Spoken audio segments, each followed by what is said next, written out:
Thank you for joining us at this hour for the news updates on African Free Press Television.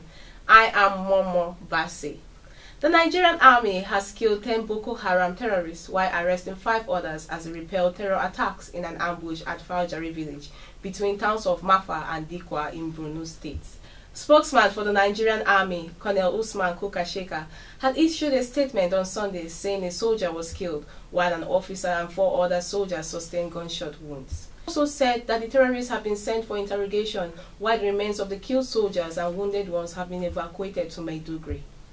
The Nigerian Tribune reports that judges being nominated for appointments as head of the proposed anti-corruption specialized court have failed integrity tests being conducted by security agencies.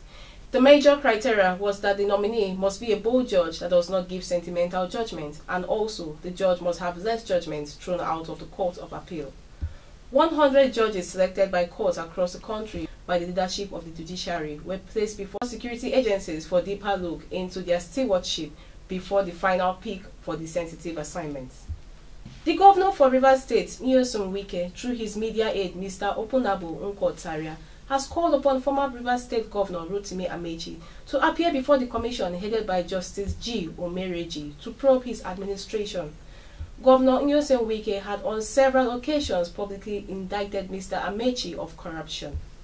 Moreover, Mr. Amechi, who said Governor Wike had already pronounced him guilty before investigation, also said he was willing to submit himself to an unbiased commission that will operate within the ambit of the law, adding that Governor Wike's efforts to probe him is ill-conceived, ill-motivated, and dead on arrival.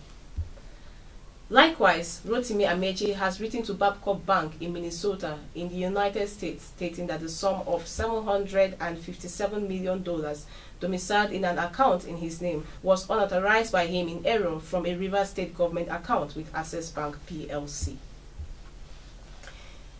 The CNN media, which named Mr. Amechi in a letter as the most corrupt governor, revealed that a similar letter was also written to a bank in Switzerland, stating that a similar authorization was made in error. Former Minister for Finance, Dr. Ngozi Okonjo-Iweala, has denied reports credited to Sahara Reporters, accusing her of opening a family hospital worth millions of dollars in Abuja. In a press statement which was signed by her media assistant, Paul Nwabuku, titled Another Lie from Sahara Reporters, the alleged multi-million-dollar Okonjo-Iweala Family Hospital does not exist. Dr. Ngozi Okonjo-Iweala denied the report, saying that it exists only in the imaginations of the Sahara Reporters. She said it was the prototype design and website of the project that Sahara Reporters seeking to turn into a multi-billion-dollar evidence of corruption. The Lagos State government has published a report of financial mismanagement, accusing former Governor Babatunde Fashola for spending the sum of 139 million naira on the drilling of 2 boreholes at the Lagos State House in Ikeja. The report also includes the amount of 640 million naira which was spent by the Fashola administration for the reconstruction of a car park and other associated works at the Lagos House in Marina. Both projects were carried out in the year 2013, of which a borehole project was completed by Due Projects Limited, while Julius Berger PLC carried out the reconstruction project. Gabon and the United States are co-hosting the 2015 U.S. Sub-Saharan African Trade and Economic Cooperation Forum in Gabon's capital of Libreville. This will be the 14th year that government officials, business leaders, entrepreneurs, including youth and women, and civil society from African countries and the United States will convene to discuss trade, business, and investment opportunities that sustain economic development in Africa. The United Nations Multidimensional Integrated Stabilization Mission in Mali has condemned the use of landmines or explosive ordnance which gravely injured 2 of its peacekeepers recently.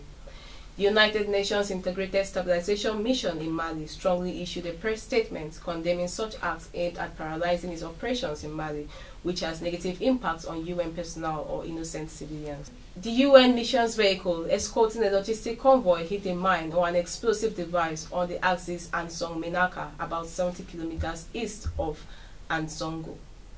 The blast destroyed the vehicle and seriously injured 2 UN mission soldiers. United Nations Secretary General Ban Ki-moon has embarked on a 2-day visit on Sunday to Nigeria to commemorate a deadly attack on his office in Nigeria's capital, Abuja, by Boko Haram militants and meet President Muhammadu Buhari for talks. Ban Ki-moon will be laying a wreath to commemorate the 4th anniversary of the car bombing at the United Nations House that left 21 people dead on August 26, 2011. He last visited Nigeria in May 2011 to discuss the crisis in southern Sudan and Libya with former President Goodluck Jonathan. That's the news update at noon. For more news, you can visit our website at www.africanfreepress.com. You can also follow us on Twitter at African Free Press. You can like African Free Press on Facebook. Once again, I am Momo Basi. Have a wonderful day.